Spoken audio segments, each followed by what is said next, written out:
से अमित शाह जी जम्मू में आए हैं और जम्मू में बोला है कि पहाड़ियों को इनका हक दिया जाएगा। आपने मोगला, त्रियाठ, राजौरी के कुछ और क्षेत्र, मंजाकोट, सुरनकोट, कश्मीर की अगर मैं बात करूं, बांडीपुरा, गांदरबल, सोनामर्ग, टंगडार, जितने भी एरियाज हैं, तो क्या एसटी स्टेटस मिलेगा पहाड़ियों को?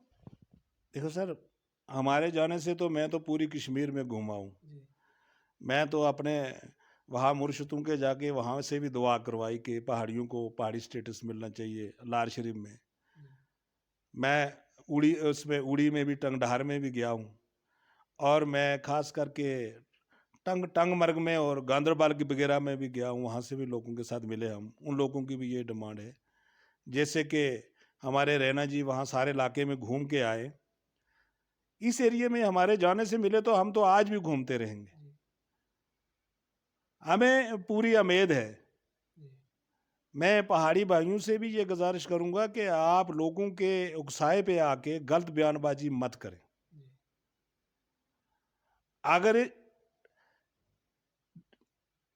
दो 1 करोड़, 100 करोड़, 150 करोड़ आदमी जो जहां पर रहते हैं जिस कंट्री में, वहां का एक होम मिनिस्टर अपनी जुबान से, आप वीडियो उठा करते हैं, अपनी जुबान से ये कहता है कि हम पहाड़ियों को सारे हक देंगे और पहाड़ियों का यहां से, जम्मू कश्मीर से चीफ मिनिस्टर भी बन सकता है। ये नहीं कहा उसका बनेगा, बन सकता है। तो वो एक छोटी मोटी बात नहीं है, बड़ी बात है।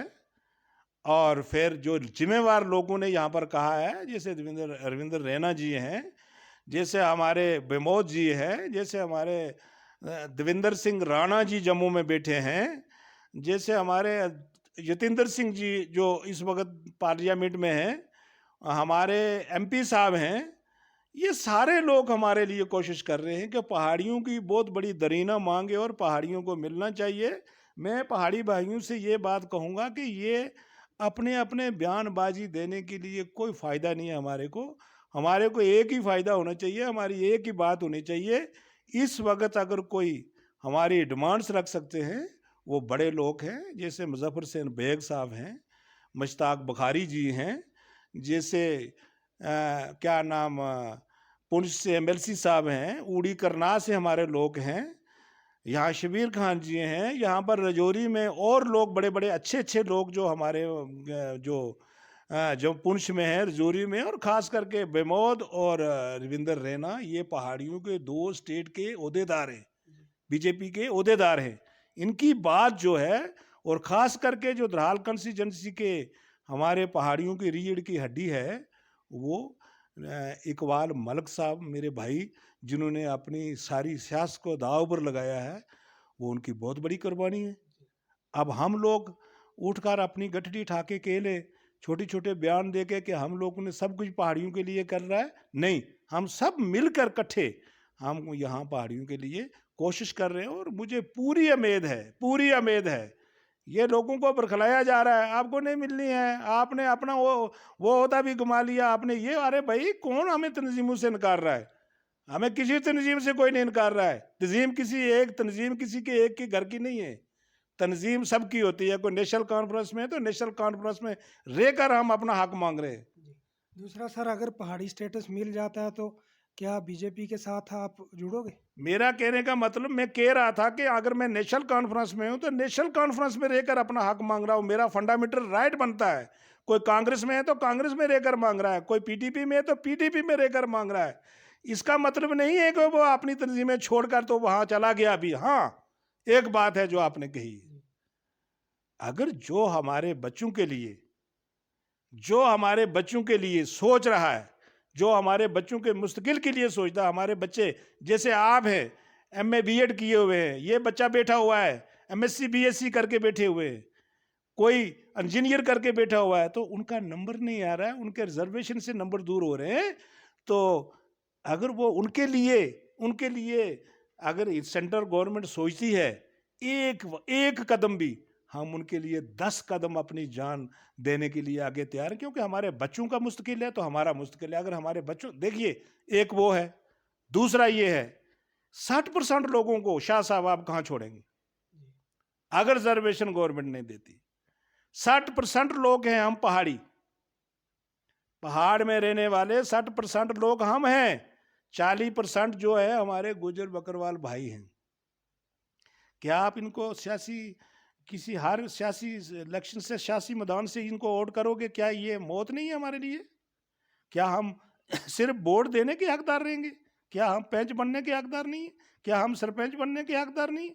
क्या हम एमएलए इलेक्शन लड़ने के लिए हकदार नहीं है? क्या हम चेयरमैन बनने के लिए हकदार नहीं है? क्या बीडीसी डीडीसी लड़ने के लिए हकदार नहीं है? ये तो फिर हमारे साथ वो सलूक हो जाएगा, तो सेंट्रल गवर्नमेंट भी जानती है, ये तो वो सलूक हो जाएगा जैसे कि किसी मुल्क के बीच में कोई आदमी बर्मा जैसे लोगों को बैठा रख, जैसे बर्मी बैठे हैं यहाँ पर, तो उनको कोई हक नहीं ना वोट देने का, ना लेने का, ना लड़ने का, तो हमें सिर्फ वोट देने का हक रह जाएगा। तो इसलिए ये दूसरा सर एक सवाल ये रहेगा, जैसे अपने एसटी स्टेटस गुजर समुदाय के लोगों को मिला, तो पहाड़ियों ने उस वक्त बढ़ चढ़ के मदद की थी, तो एसटी कम्युनिटी के लोग नाराज क्यों? इस पे आपका क्या कहना है?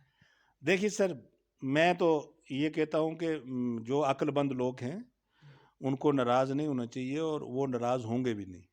ये कभी हुआ है? कभी जिंदगी में हो सकता है कि किसी का हक कोई खाता है? जहां कोई भी गवर्नमेंट है किसी को दिया उससे छीन कर दूसरे को दे देगी? ये बात नहीं हो सकती है। जो अक्लमंद लोग हैं, जैसे मेरे किबला लारवी सरकार के हमारे मियाँ अल्ताफ साहब ने बयान दिया है, बहुत अच्छा बयान दिया है कि मेरे वो लोग भी हैं, मेरे ये लोग भी हैं, अगर उनको गुजर भाइयों का कोई उनका हक नहीं काटे जाता तो उनको मिलती है, तो हम उनके साथ हैं।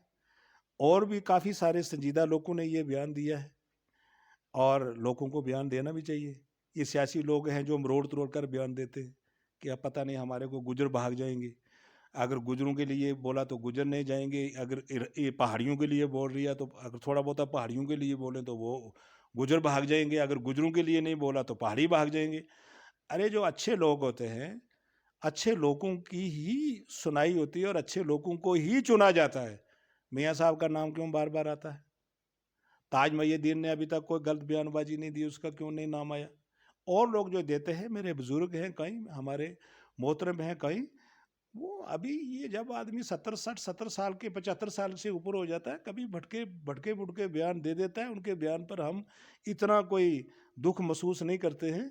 हाँ, मौलाना हजरात, पढ़े लिखे लोग जो सियासी शहूर रखते हैं, उनको इस वक्त मिलके, ये पहाड़ी भी उनके भाई हैं, मिलके उनके ताकि उनकी मदद करना चाहिए, ताकि जहाँ हमें 10 रुपये मिल रहे हैं वहाँ 20 मिले, तो हमारा सबका भला हो जाए। जहाँ पर हमारे को 10 खंबे मिल रहे हैं एसटी भाइयों को, वहाँ 10 के बदले 20 जाएंगे उसके गांव में, वो उसी लीडर की भलाई हो जाएगी। तो मुझे नहीं लगता है कि कोई अच्छे लोग हैं जो इससे ऐसा बयान देंगे। आस्ता आस्ता फर्क पड़ रहा है। अभी देखिए आप जम्मू में सारे लोग इकट्ठे हैं, सब कम्युनिटी के, सब पार्टी के, उधर जो रूपनगर में इशू जम्मू बना। में जो रूपनगर में हुआ है वहाँ सारे लोग इकट्ठे हैं। मैं उस पर तो कोई बयान उल्टा सीधा दे नहीं सकता हूँ। ये गवर्नमेंट की पॉलिसी है, गवर्नमेंट की अपना देखना है, उसने क्या देखना है। जहाँ तक वहाँ सारे लोगों ने हमारे ने बयान दिया कि भाई इनके लिए इंसाफ होना चाहिए, अगर गवर्नमेंट को कहीं इनको सेटलमेंट करना चाहिए।